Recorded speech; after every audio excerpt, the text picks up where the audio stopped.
Good morning everybody. Welcome to all of you in English classes. आज हमारा topic है correct form of the verb, अर्थात क्रिया का सही रूप। तो क्रिया का सही रूप से संबंधित प्रश्नों में हमें इस तरीके के प्रश्न दिए जाते हैं, ठीक है ना। अब अलग अलग कक्षाओं में अलग अलग आते हैं, 4 भी क्वेश्चन आ सकते हैं, 8 भी आ जाते हैं, 2 भी आ जाते हैं, ठीक है। तो इन प्रश्नों में हमें जो ये क्रिया दी गई है रिक्त स्थान में, ठीक है ना, इस क्रिया का सही रूप हमें यहाँ पर लिखना है। सही रूप का मतलब ये नहीं है कि ये वर्ब गलत है, वर्ब सही है, लेकिन इसका रूप, फॉर्म, ठीक है ना। तो क्रिया की जो फॉर्म होती है, पढ़ी भी होगी आपने, first form, second form, third form, 3 तो ये फॉर्म है ही। चौथी कौन सी है? वर्ब की फर्स्ट फॉर्म में एस या ई एस, ठीक है, और अगली आ जाएगी आपकी आईएनजी वाली। तो ये 5 फॉर्म आपको यहाँ पर लेनी है, ठीक है ना। अब हम इसमें कौन सी फॉर्म भरें? फर्स्ट फॉर्म भरें, सेकंड फॉर्म भरें या थर्ड फॉर्म भरें? कौन सी हमें भरनी है? इसमें आईएनजी वाली वर्ब भरनी है, तो इजेमार के साथ इसमें वर्ब की फर्स्ट फॉर्म में आईएनजी लिखें, या बाजवर के साथ आईएनजी का प्रयोग करें। थर्ड फॉर्म का प्रयोग करना है यदि, तो हैजेब के साथ करना है या हेड के साथ करना है। फर्स्ट फॉर्म का यदि प्रयोग करना है तो डायरेक्ट फर्स्ट फॉर्म भरनी है या मॉडल के साथ इसका प्रयोग करना है। तो इन सारी चीज़ों को ध्यान में रखते हुए आपको इसमें क्रिया का सही रूप भरना है। लेकिन भरेंगे कैसे? तो उसके लिए सीधा सा है कि आपको जो वाक्य दिया गया है उसमें कुछ ना कुछ आपको पहचान दी हुई होगी, ठीक है ना। और वो पहचान जो है हमें याद करनी है। हम उन्हीं पहचानों को आपको नियम 1, नियम 2 इस तरीके से लिखाएंगे, ठीक है ना। तो इसमें हम कम से कम 20-25 नियम पढ़ेंगे, ठीक है। तो नियम नंबर 1 देखें, यदि वाक्य में always, daily, always, daily, usually, often, seldom, generally, regularly, each व एवरी के साथ डे, नाइट, वीक, मंथ और ईयर, जैसे every day, every night, every week, every month या एवरी ईयर, या ऐसे ईच के साथ भी आ सकता है, ठीक है ना। तो ये पूरा एक ही है। ऑन प्लस सप्ताहों के नाम, अर्थात ऑन के साथ सप्ताहों के नाम होने चाहिए, जैसे ऑन संडे, ऑन मंडे, ठीक है। इसके अलावा फ्रीक्वेंटली, रेयरली, ये आदि शब्दों में से कोई सा भी एक शब्द आपको वाक्य में दिया हुआ मिलेगा, सारे नहीं मिलेंगे। अब अलग अलग वाक्य ले लो, मेन पहचान ये हमने उदाहरण ये 5 लिए हैं, 5 की जगह मैं 10 उदाहरण भी ले सकता हूँ, प्रत्येक वाक्य में यही आपकी पहचान आएगी।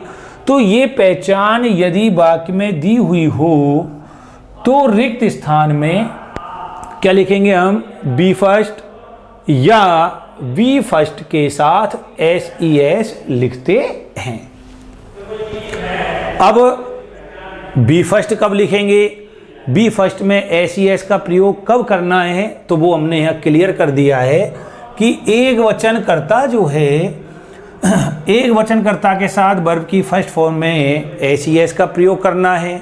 अब विषय आता है यहाँ पर एस लगाएं कि ई एस लगाएं, तो आप तो केवल एक वर्ब याद कर लो कि एक वचनकर्ता के साथ यदि गो का प्रयोग हो रहा है तो उसमें आप ई एस लगा दीजिए, अन्यथा आप एक वचनकर्ता के साथ जितने भी वर्ब आए उनमें आप एस का प्रयोग कीजिए।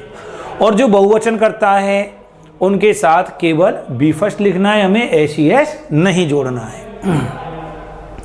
अब इसमें आगे एक बिंदु और आ जाता है, थोड़ा सा टिपिकल क्वेश्चन यदि आएगा तो इस तरीके से आ सकता है कि यदि कोष्ठक में नोट प्लस वर्ब आ जाए, जैसे ये नोट गो आ गई, ठीक है, या वाक्य में नोट आ जाए, कहीं बीच में वाक्य में नोट आ जाए लिखा हुआ, जैसे मान लो यहीं पर ही यहाँ पर आपके जो है नोट आ जाएगा, मान लो या तो यहाँ पर नोट होगा या यहाँ नोट होगा, ठीक है ना। तो क्या करेंगे हम, तो फिर रिक्त स्थान में do not plus B first लिखेंगे या does not plus B first लिखते हैं।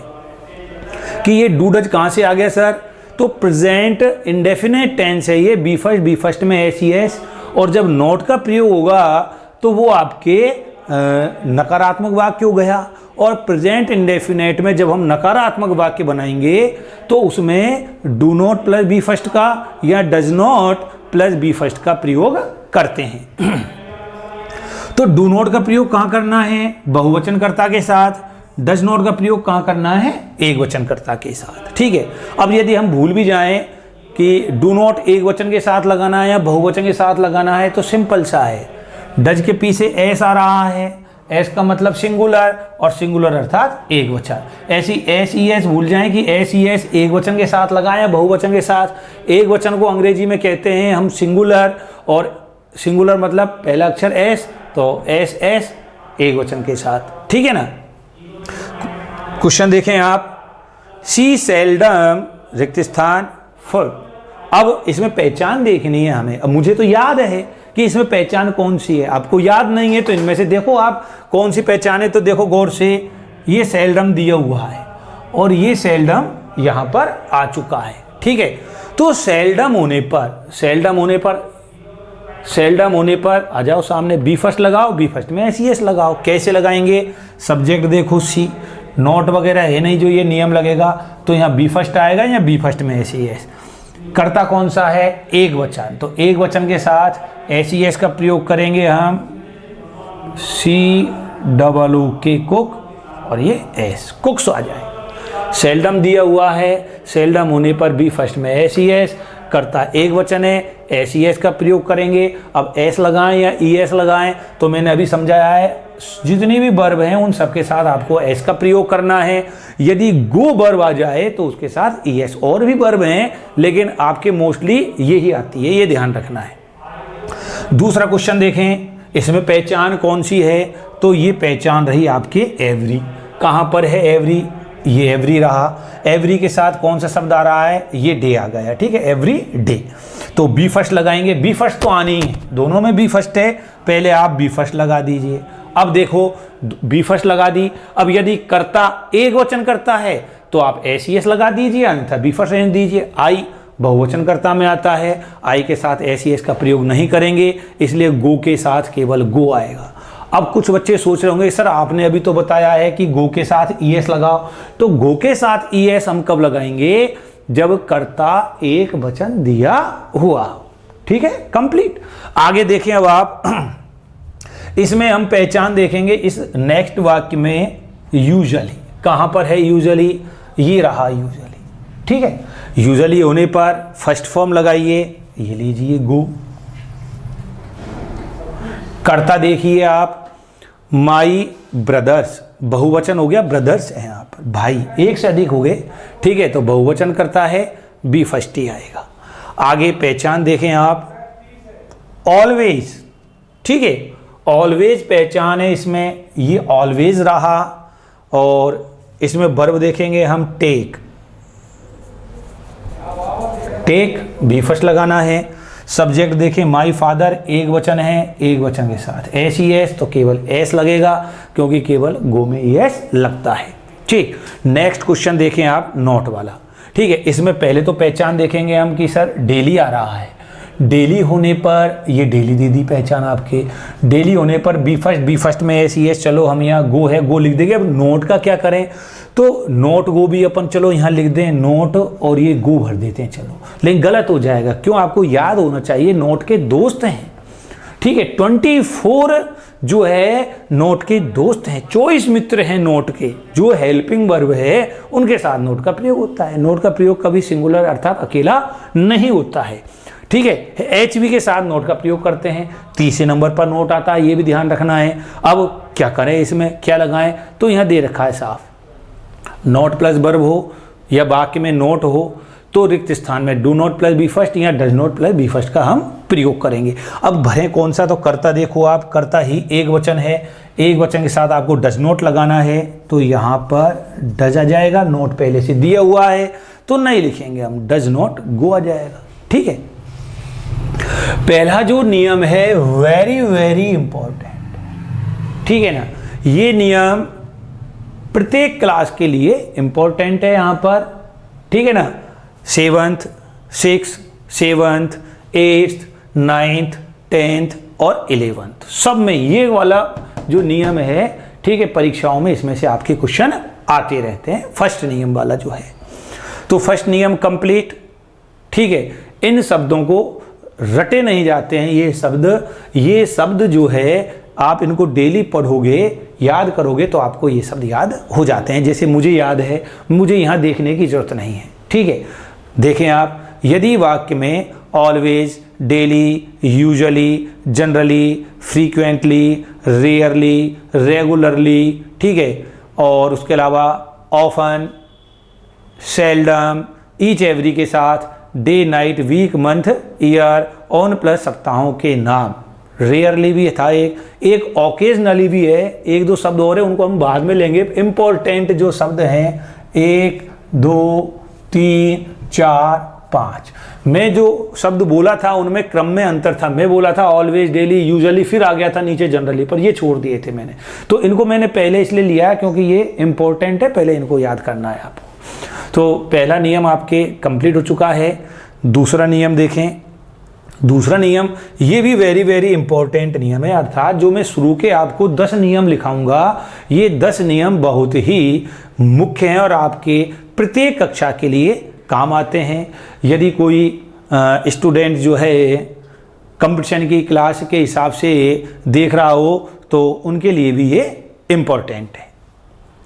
तो नियम नंबर 2 है आपके, यदि वाक्य में ago, yesterday, last, once, in the ancient times, in his her youth, एक शब्द है, इनके साथ यदि कोई पुरुष वाचक शब्द होगा उसके लिए हिज आएगा, स्त्री के लिए हर आएगा, और फिर यूथ, या इन हिज हर चाइल्डहुड हो, वाक्य में इनमें से कोई सा भी शब्द दिया हुआ हो तो हम वर्ब की सेकंड फॉर्म लिखते हैं, ठीक। और इसी के साथ फिर नेक्स्ट आ गया कि कोष्ठक में नोट आ जाए यहाँ, या फिर वाक्य में नोट दिया हुआ हो। यदि कोष्ठक में नोट प्लस बी फर्स्ट या वाक्य में नोट हो तो रिक्त स्थान में did not plus B first लिखते हैं, ठीक है। तो आप क्वेश्चन देखें, दे, पहचान देखेंगे, ये आ गया आपके लास्ट। लास्ट कहाँ है, ये रहा। ऐसा नहीं होगा कि ये भी पहचान आ जाए और ये भी पहचान आ जाए, केवल एक पहचान आ जाएगी और उस पहचान से हमें वाक्य की जो है पहचान करनी है उस शब्द से। ये एडवर्ब होते हैं, ये पहचान जो है ना, ये एडवर्ब है, इन्हीं से ही वाक्य की पहचान होती है। यदि वाक्य में ये नहीं हो और केवल ये आ जाए दे विजिट दाजू, बस और कुछ नहीं हो, तो फिर हम इसमें अपने अनुसार प्रत्येक टेंस का प्रयोग कर सकते हैं, लेकिन इन पहचान से ही वाक्य का पता चलता है कि वाक्य किस टेंस का है। तो इसमें लास्ट आ गया, लास्ट होने पर सेकंड फॉर्म लगाएंगे, विजिट की सेकंड फॉर्म VISITD, विजिटेड, ठीक है। नेक्स्ट क्वेश्चन देखोगे आप दूसरा, इसमें यस्टरडे दिया हुआ है, यस्टरडे ये रहा, तो यस्टरडे होने पर सेकंड फॉर्म लगाएंगे हम, गो की सेकंड फॉर्म वेंट, ठीक है। अगला क्वेश्चन देखोगे आप, इसमें पहचान है अगो, अगो कहाँ है, ये रहा। अगो होने पर वही सेकंड फॉर्म लगाएंगे, अब राइट की सेकंड फॉर्म रोट लिखेंगे, रिक्त स्थान 2, लेकिन नोट भी आ रहा है, क्या करें, तो नोट होने पर did not plus B first लगाएंगे, डिड आएगा आपके यहाँ पर और बी फर्स्ट WRITE, राइट यहाँ पर आएगा। तो इस तरीके से हमें इस टॉपिक में correct form of the verb जो टॉपिक है, इस टॉपिक में विभिन्न नियमों का अध्ययन करना है और जो पहचान दी हुई है, जो एडवर्ब दी हुई है, आपको उन एडवर्ब को याद करना है। ये जो टॉपिक है आपके 11th तक चलते हैं, 11th के बाद 12th में नहीं है, लेकिन फिर फर्स्ट ईयर में भी ये टॉपिक है, ठीक है। और फर्स्ट ईयर के बाद जब आप बीए बीएससी वगैरह कर लेते हो तो उसके बाद आपके कंपटीशन की जो क्लासेज हैं उनमें भी ये क्वेश्चंस वगैरह आते हैं, ठीक है ना। तो इसको डेली जो है आपको इन नियमों को याद करना है, ठीक है। और उदाहरण जो है आप कोई से भी कर सकते हो। आज के लिए इतना ही, धन्यवाद।